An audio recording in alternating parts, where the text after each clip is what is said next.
o Cruzeiro foi prejudicado. O fato de tocar na bola não significa que por isso o jogador não deva ser punido. Ele foi imprudente, ele foi violento e tinha que ter sido expulso como o Andrés Pereira contra o São Paulo. Ponto, é isso. É isso. Mas o que acontece? O Palmeiras reclama tanto que cria essa divisão, sabe? E tem uma tropa também na mídia que defende arduamente o Palmeiras. Tem uma tropa que, inclusive, em alguns momentos, chega a misturar o assunto dos garotos do Ninho com questões de arbitragem, o que é uma coisa abjeta, né? Porque não tem nada a ver uma coisa com a outra. A absolvição dos 7 lá, que eram 7, né, que foram absolvidos. E isso nem tem a ver mais com o Flamengo, com o futebol, é uma coisa da justiça, ou da falta de, né? Enfim, é óbvio que tinha que ser expulso, isso é evidente. E o Fabrício Bruno nem falta fez, e foi expulso. Nem falta fez. E o gol, a bola está controlada, está claro que a bola tem o ângulo invertido, a bola está na mão do Cássio, ele está com a mão sobre a bola. O outro que o Porcaro explicou, ele não precisa ter a bola agarrado à bola. Se ele está com a mão sobre a bola, está no chão, o jogador não pode chutá-lo, e o Souza chutou. Simples assim. O Cruzeiro foi prejudicado. Eu fico louco que ontem, depois da informação do Wanderson, da lesão muscular na perna esquerda, aí didaticamente, buscando informação, confirmando com o doutor Sérgio Campolina, médico do clube, eu gravei um vídeo lá no meu Instagram, aí sempre aparece o cara que assiste 5 segundos do vídeo ou que não lê a legenda para questionar o que está sendo dito no vídeo. Ô jumento, você assistiu ao vídeo do início ao fim? Você leu a legenda? Você viu lá que a informação é confirmada pelo médico do clube? A explicação dada? O Cruzeiro agora, diante de tantos questionamentos de gente burra, porque gente burra, é gente burra, aliás, a burrice virou uma endemia, aliás, quase uma pandemia, sabe? Um negócio impressionante, o sujeito ser estúpido, ele se orgulha de ser estúpido, e aí ele vai propagando uma mentira, sabe? E isso vira moda. Aí precisou do Cruzeiro, quer dizer, o Cruzeiro tá certo, precisou do Cruzeiro fazer isso que fez agora há pouco, tá aí, Andrezão? A gente pode mostrar aqui, o Cruzeiro divulgou, né? Então tá aqui, bem didático, tá? Então vai lá, filho, leia, filho, leia, que o Cruzeiro informa que o atleta Wanderson foi diagnosticado com importante lesão nos músculos posteriores da coxa esquerda após sofrer trauma na partida contra o Palmeiras na noite desse domingo. A indicação para o caso é de tratamento conservador sem a necessidade de intervenção cirúrgica, com início imediato no Departamento de Saúde e Performance do Cruzeiro. No momento em que o atleta Wanderson sofreu trauma direto na perna direita, no lance com o Gustavo Gomes, que segundo o Klein não era nem falta, e a CBF disse que ele estava correto, ele, Wanderson, realiza um movimento de brusca desaceleração que resulta na grave lesão dos músculos posteriores da coxa esquerda. O prognóstico é que a recuperação seja estendida e que o atleta não esteja disponível para a participação nas partidas dos próximos meses. Explica o médico do clube, o genial Dr. Sérgio Campolina. Para finalizar, desejamos força ao atleta e ótima recuperação. Se depois disso aqui, você que está aí, que não foi convencido pela regra do jogo, que o gol do Palmeiras foi bem anulado, e se depois disso aqui, você não está convencido que na lesão com o Gustavo Gomes, jogador na desaceleração, no impacto ali na queda, ele jogou toda a carga para a perna esquerda e sofreu a lesão, aí de repente você precisa comer alfafa no almoço, no jantar. É burro, né? Chama de burro. Sabe o que é alfafa? A nova calopsita que nasceu, aquela... você pôs o nome dela de alfafa? De alfafa. Não é o nome. Alfafa. Mas, HG, tem gente que tem orgulho, né? Como a questão do gol anulado do Palmeiras... discute com a regra 12. Você pode não concordar com a regra 12, mas ela tá lá falando.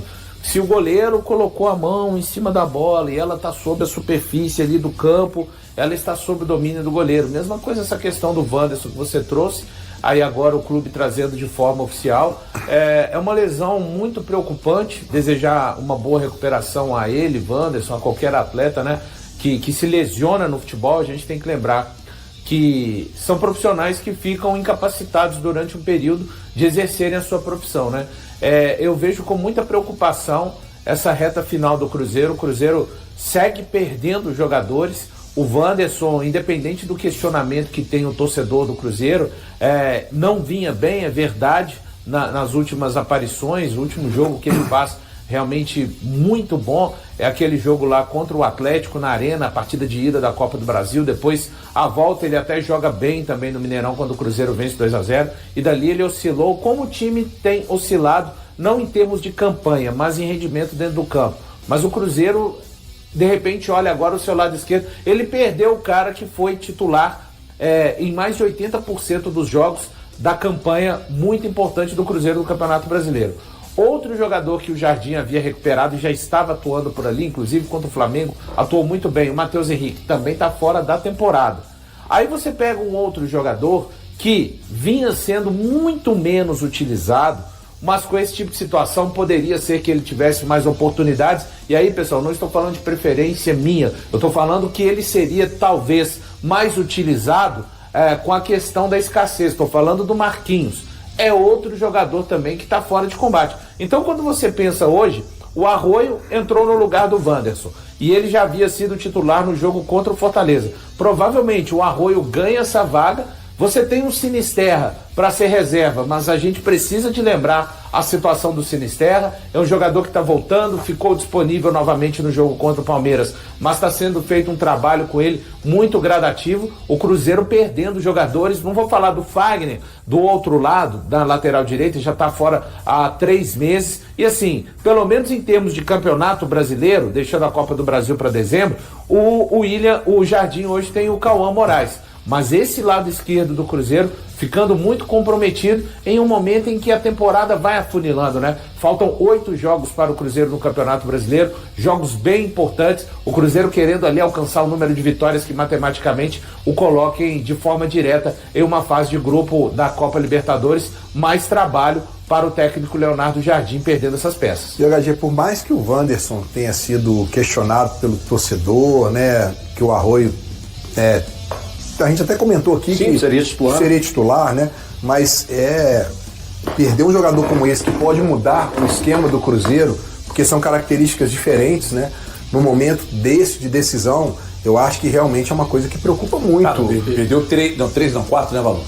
Não, foram 3. Você perdeu o Wanderson e o Matheus. Igual eu disse, em que pese a situação do Marquinhos, muito menos utilizado. Sim. Tá, mas no contexto que você perdeu o Wanderson e o Matheus Henrique, provavelmente iria ser mais utilizado. Falando isso também encurta o elenco, né? É lógico. A gente já vinha falando a então aquilo da janela ganhou opções, não ganhou. Ganhou na metade da temporada. No final tá aí perdendo. Não, e você vê que a gente já debateu isso. A gente fala assim, o time, para lutar lá em cima, brigar por títulos, ele precisa de 16, 17 jogadores titulares. O que aconteceu com o Cruzeiro foi que ele perdeu jogadores que tinham esse tipo de condição, que eram jogadores que o Leonardo Jardim poderia contar na ausência de um deles. E agora, o que vem acontecendo? Eu acho que já tem sido uma sequência já no Cruzeiro, uma percepção, menor número de substituições na partida. Sim. O Leonardo Jardim, ele não faz as 5 substituições, porque ele tenta tirar o máximo daqueles atletas que estão, e também os que entrarem tem que manter um nível alto. Voltou ao modo antes da janela. Exatamente. É esse o ponto, Valor. Voltou ao modo de antes da janela. É isso. Ó a corda, ó. Dá uma esticada. Esticadaça. Ontem o colega Vene Casagrande disse que o Cruzeiro tem interesse no lateral direito, o Mateuzinho, jogador do Cuiabá. Inclusive, esse aqui é o tweet do Vene Casagrande. Ô Thiago, você avançou em alguma coisa nessa conversa? HG, o que eu tenho é que o Cruzeiro de fato tem interesse e tem conversado. E o nosso Daniel Abreu conversou com uma pessoa do Cuiabá que passou para ele que o Cuiabá aceita apenas vender o Mateuzinho. O valor será definido em reunião entre clube e empresários, mas ainda existe uma cautela com a negociação. O atleta tem contrato até 2030 e houve um contato até aqui de clube para clube. O Cruzeiro procurou diretamente o Cuiabá a fim de contratar o Mateuzinho, que tem 27 anos e tem contrato até 2030 com o Cuiabá. Eu tenho pelo lado do Cruzeiro que de fato existe a conversa hoje e o Cruzeiro pensa na contratação do Mateuzinho. Ô Valotini, como é que você faz a leitura desse movimento? Cara, o Mateuzinho foi um jogador que surgiu no Criciúma, né? Ele surgiu muito bem lá, depois acaba indo para o Cuiabá. É um atleta que tem muita experiência, né? 27 anos. Não acho que esse interesse, como trouxe a informação o Thiago, signifique que o William não vai permanecer no Cruzeiro, porque o Cauã Moraes, que tem potencial, é ainda um jovem a ser desenvolvido. Então, assim, e pode ser um movimento, de repente, mais a ver com uma não permanência do Fagner ali na frente. Mas vamos observar, né? Essa época que o Thiago tanto ama, tá chegando, o mercado se aquecendo. Não, boa pra você, Thiago. Eu lamento muito que essa época esteja chegando, mas faz parte também a gente falar a respeito dessa época do futebol, do mercado. Então, é dessa maneira que eu leio o movimento, tá, HG? Uma possibilidade de saída do Fagner, não tem a ver com saída do William, mas a gente vai ver, né? Nem Game of Thrones tem tantos capítulos quanto o mercado do futebol brasileiro. Você sabe que tem um amigo nosso mesmo, jornalista de São Paulo e tal, ele me disse que o problema do futebol é quando o árbitro apita. E que aí ele acaba quando o árbitro apita de novo. Não tem. E pra ele a parte mais gostosa também é o mercado. Não. Muita gente ele gosta. Isso aqui, essa parte eu gosto no videogame. Porque sabe o que é legal do mercado? Cara, você ficar imaginando como é que vai ser o time tal, esse jogador tal encaixando no time. É legal, acho que é por isso que eu sempre falo aqui que quando vai se aproximando do final do ano, que a bola para de rolar, aí tem uns clientes aqui que são anunciantes nossos aqui, e vários, eu já participei de várias reuniões das pessoas falarem assim: dezembro e janeiro, até fevereiro eu não gosto de fazer mídia não, porque o futebol para, querido, eu sinto informar, mas a audiência se mantém por causa do mercado. E outra coisa, eu sinto informar que o Campeonato Brasileiro começa em janeiro do ano que vem. São meus melhores. E outra coisa, já tem fila para entrar, para anunciar. Eu vou começar a cobrir não vão sair. Eu vou começar a cobrir o campeonato, já que começa em janeiro, os primeiros comentários meus vão ser lá de Porto Seguro, você sabe. Olha só, humilde. Sabe? Humilde, pô, Porto Seguro é humildade. O Mateuzinho, ele passou pelo Tum-Tum. É mesmo? Tum-tum daquele gramado voador, né? Ele mesmo. Ele mesmo. Tinha uma parte lá do gramado que você pisava assim e falava assim. O futebol brasileiro, nos seus clubes periféricos, tem muitos jogadores de qualidade que às vezes eles não ornam. Né? Por falta de oportunidade mesmo. O interior do estado, né? O Divinópolis, Niterói, Pombal, tem muita gente boa. Quantos amigos e colegas que você não pegou e falou assim: se o fulano tivesse uma chance. A atuação da arbitragem tem sido pauta constante nas partidas do Cruzeiro ao longo da temporada. O mais recente motivo de insatisfação do clube foi a decisão de não expulsar Gustavo Gomes, do Palmeiras, ainda no primeiro tempo do jogo disputado no Allianz Parque.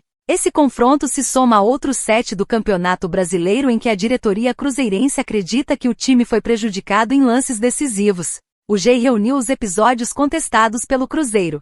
Para lidar com essas situações de forma mais estruturada, o clube contratou o ex-árbitro Leonardo Gaciba, responsável por acompanhar o tema internamente e intermediar as conversas com a CBF.